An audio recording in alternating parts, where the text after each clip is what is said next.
धन्यवाद दिलेल्या माहितीसाठी। आणि यानंतर एक मोठी बातमी आहे लातूरमधून। लातूरमध्ये तब्बल 17 कोटींचं 11.66 किलो मेफेड्रॉन जप्त करण्यात आलंय। डीआरआयने केलेल्या या कारवाईमध्ये पोलीस कॉन्स्टेबल प्रमोद केंद्रेसह 5 जणांना अटक करण्यात आली आहे। या कारवाईत डीआरआयने ड्रग्ज तस्कर आणि वितरकांना मुंबईतून अटक केली आहे। अटक केलेल्या 5 जणांना 14 दिवसांची न्यायालयीन कोठडी सुनावण्यात आली आहे। ठाण्यातील पोलीस दलामध्ये कार्यरत असलेला प्रमोद केंद्रे या पोलीस कॉन्स्टेबलनं लातूर जिल्ह्यातील त्याच्या मूळ गावी मेफेड्रॉन निर्मितीचा कारखाना चालू केला होता।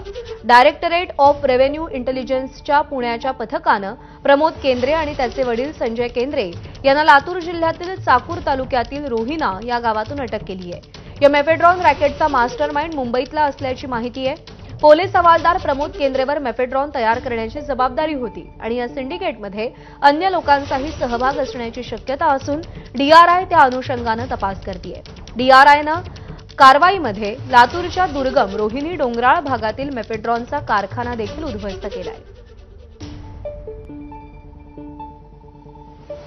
मंदार गोंजारी आपल्याला या सगळ्या संदर्भात अधिक अपडेट देतील। मंदार, हे नेक्सस सगळं कसं उघड झालं आणि सगळ्यात धक्कादायक म्हणजे पोलीस हवालदाराचाच यामध्ये सहभाग असल्याचं समोर आलंय।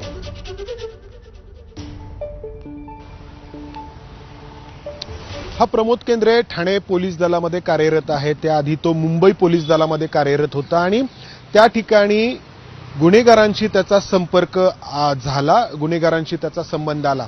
खरं तर पोलीस म्हणून त्यांनी गुन्हेगारांवरती कारवाई करणं अपेक्षित होतं, झालं उलट।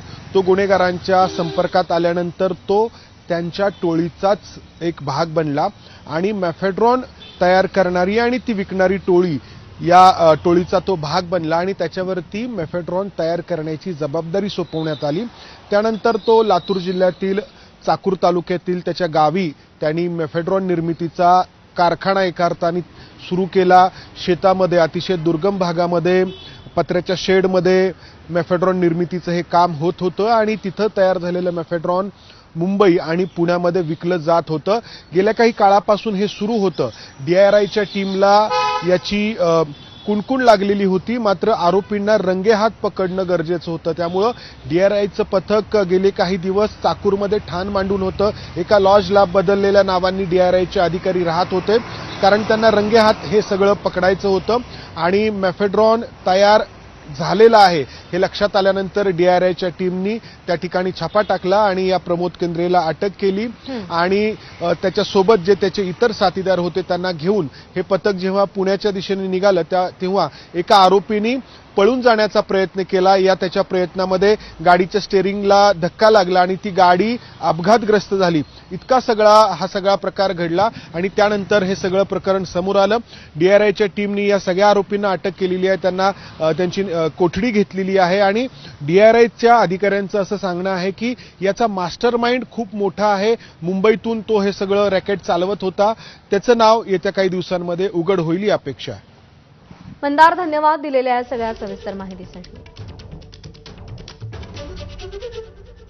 आणि यानंतर अशी बातमी आहे, मुंबईत झालेल्या